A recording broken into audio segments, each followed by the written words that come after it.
Peace. So a lot of time people ask me quite often, not overwhelming, but people ask me oftenly like, how do I get my construction projects? Um, I use my strategy. I use platforms that are more suitable for whatever craft or trade that I'm doing. I've been advertising for so long. I know what platforms work for what I do. So for like people that's doing construction, if you just started out and you're looking for a way to like gain clientele, like I want to say quickly, but it just all depends on the demographics and the areas that you in, and the type of work you're gonna put in as far as like advertising and putting intentional purpose into your advertisement. Like when I create my advertisement, I make sure I put all the basic information. I tell the people what I need as far as like the phone number. Send me a phone number, the best time that I could reach you so that we're not playing phone tag. Um, also let people know, send me over some photos or video if you have it available. They can send it over to my social media accounts that I advertise from, whatever services, or they can send it over to my cell phone number. I find out the main crossroads, and once I get that brief information, I proceed to count that as a valuable lead. But the platform that I get a lot of construction projects from, a lot of valuable construction projects from in 2025, this is my go-to. It's Craigslist. Craigslist. Yeah, I don't use I don't use the free advertisement section. I go to the services. I pay the $5 to put my services advertisement up there for construction, home improvement, remodel, whatever it is. I might be in the mood to do plumbing, so I put up advertisement for plumbing projects. I put up some pictures of plumbing projects that I did in the past. I think you could put up to like 24 pictures. So you can put up a nice amount of pictures up there for people to be able to have an idea of what you can do as far as a contractor. Sometime I'm just advertising drywall projects because I'm looking to book drywall projects. I'll advertise tile jobs. So it just all depends on what area of construction you in. Windows, doors. I service a lot of different areas of construction. So I'm always advertising differently, all depending on what I'm in the mood for. Like right now, I'm in the mood for being inside the house. I don't want to do anything outside. And I would prefer to be in a property that is heated, you know what I'm saying, with like a working furnace, running water, gas so we can have heat. Because it's the winter time right now. Right now it's 1 degrees outside. In the wintertime, a lot of time people don't have utilities. They don't have gas lines. They don't have a furnace. They don't have any of these things in place. So you have to go in these houses with a torpedo, some type of propane torpedo or generator with heaters hooked up. If the house is sealed up pretty good, some houses is sealed up pretty good to where you can go, you can go there with a generator and hook up, some high power heaters and section off areas where you're just gonna be working at, all depending on what you're doing. Some houses, we just go in and just do the work regardless of what the weather is. I repiped under a house and it was like -7 degrees outside. And under the house, it was a lot colder because, it's nowhere for that air to escape. So it's like an ice box under there. So it's even colder under the house. I had to rerun some pipes under the house because some properties they had a crawl spaces where they had a plumbing under the property. So I did this in the dead of winter. It was like January, so like January 4th or something like that. But um, It was really cold. It was at night. Um, yeah, because I was doing other projects in the daytime. And that's the convenience about being a contractor. Sometimes you can work on projects in the evening. You can work on them all around the clock, 3 in the morning. I go into some projects, I roll over and wake up at 2 o'clock, 3 o'clock a.m. Can't go back to sleep. I go over to the project that I'm working on and start working on the mud job, doing some of the mud or doing something that don't require for me to make a lot of noise. I might do some painting. If I got some painting to do, if I got some plumbing to hook up, I do stuff that don't require me to make a lot of noise at that time of the morning. But for the most part, when it comes to advertising, yeah, Craigslist is my go-to. I pay $5 for the advertisements. Sometimes I'm not on Craigslist for long periods of times. I haven't been on Craigslist advertising like I'm gonna say over the span of the last 15 years.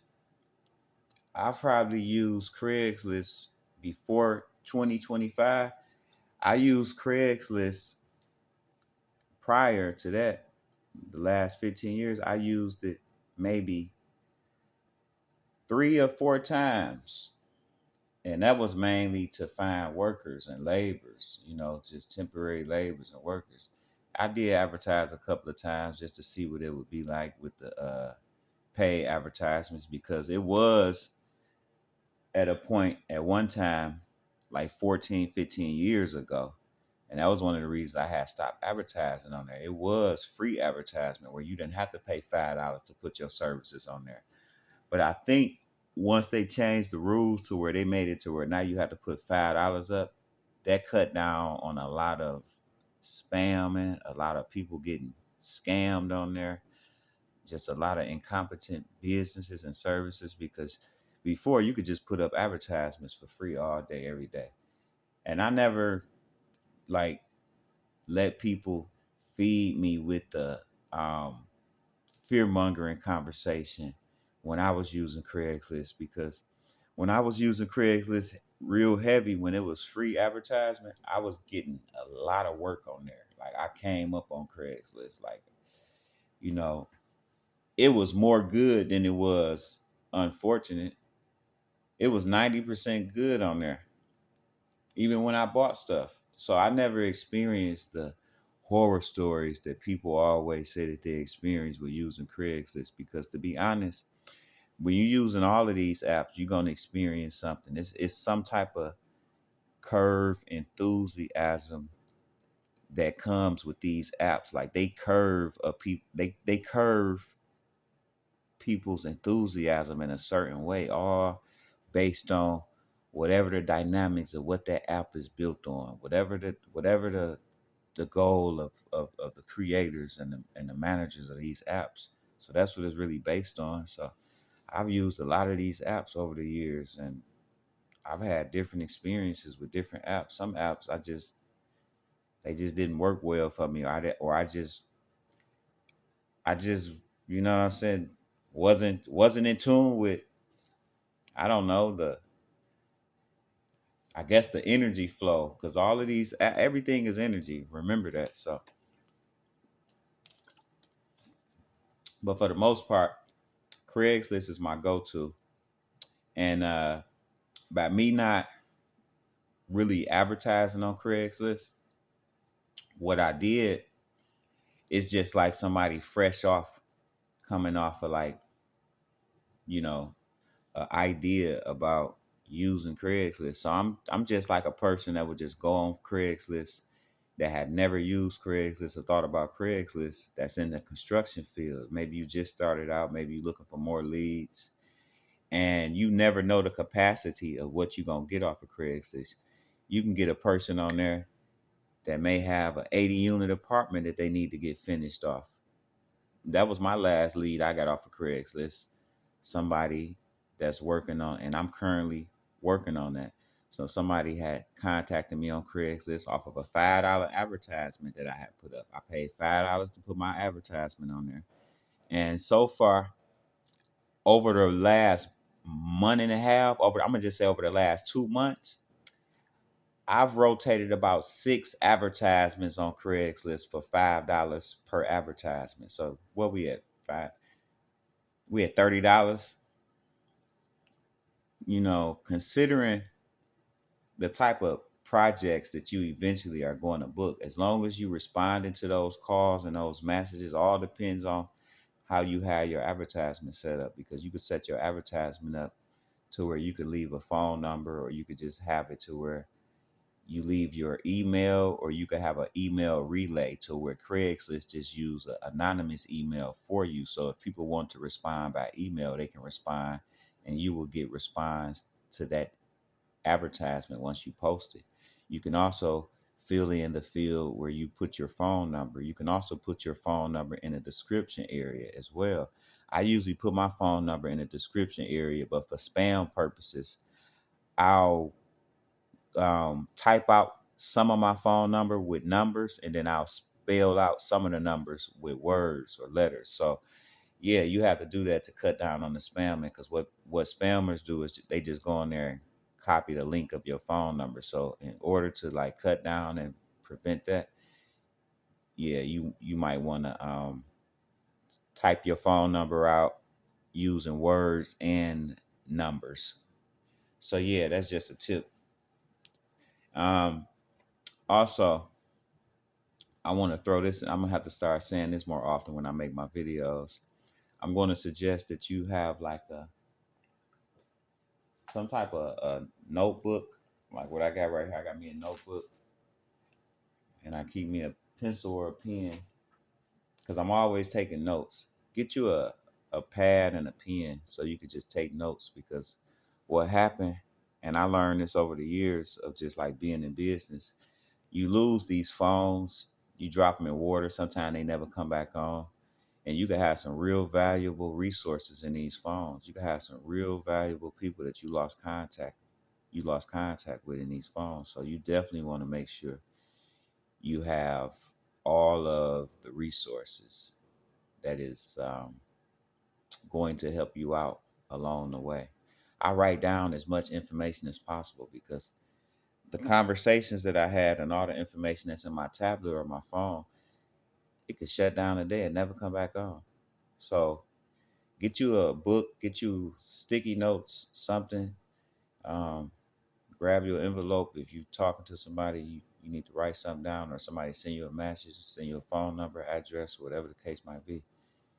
Uh, Also, get you a backup phone. If you only have one phone you're operating off of, get you another phone, or get you an individual GPS system that can navigate you around. Um, Very affordable items that's going to definitely help you along the way, because these construct when you get off to the construction field, you're going to have people that's calling you from all type of areas, and I know some people may be out of your range, but sometimes when you behind on bills and you got to get stuff done, you need money because you got to win this year, you might go that further distance. So you know what I'm saying? Get these valuable tools. You spend money on junk food and, going and partying and drinking and smoking and stuff like that. Go ahead and put some money behind your business, behind your product, behind your service. Like, this the only way to come up. You have to invest into yourself. You have to be more intentional about whatever it is that you put in your money, your mind, your craft, your work. Like, it all counts only to you. Like, the value of that, you will see it, but you have to start. Like, you have to do the work. Stop looking at outside validation. You already know from within what you got to do. But I just want to drop that on y'all. If that could help anybody, just be consistent. I don't put up an advertisement every day on Craigslist. I usually give it 3 to 4 days in between, and then I put me another $5 advertisement up just so I could stay in the feed. As people go down that feed, they consistently and constantly see my advertisement there. So it's definitely important to definitely stay consistent. Um, do whatever you got to do to get money to invest into the initial purpose, the initial focus. If you focus on building up your construction company, if you focus on starting your grass cutting, your landscaping business, and you somewhere that's located in a winter climate, and it's not necessarily time to start working on lawns, just go ahead and start working on your advertisement. Start buying, little knickknacks. Start buying the things that you need. When you go to Home Depot or you go out on the run, you know, buy something that you probably not gonna see value in long run. Second guess that. Stop at Home Depot. Stop at Lowe's. Start grabbing you some gloves. Start grabbing little stuff that you can add value towards your company, so that once you start to get the funds, get the rest of the money, and start buying your lawnmowers and your weed whackers and your snow blowers and your plow trucks and all of that stuff, you more equipped to take on projects, and it makes it easier on you, because I found myself being at a lot of projects and not having the simple things that I could have bought plenty of times. I went to the store a lot of times and bought cigars and junk food when I should have been spending that money on like the essential things that I could have been investing into. Because when I had first started, before I got off into construction, I was doing landscaping, and it was a lot of stuff that I realized I could have been investing into before I had bought my larger equipment. But I learned along the way, so that's why I'm just here to tell anybody that could use this, that might be headed in that direction. That's all I got for this video. Peace. Let's just grow together all 2025 and beyond.